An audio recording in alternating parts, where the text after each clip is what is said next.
ay nakaka-ship po sa hello kay Betchay. Kumusta ka na, Betchay? Yan. Message ka sa TikTok box ko, mag-usap tayo. Ngayon, ang dami ma'am, ganito lang kasimple. Kasi anak mo mga bata pa. Sa atin po sa mundo, okay, wala po tayong time na magbigay ng oras sa sarili natin. 3 years lang.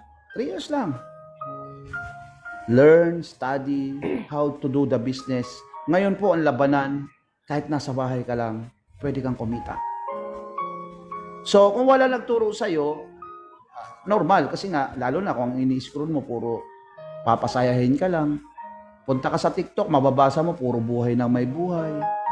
Top 10 richest woman in the world.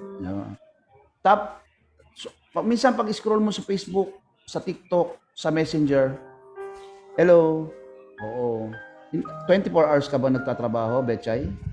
Pag hindi 24 hours, may time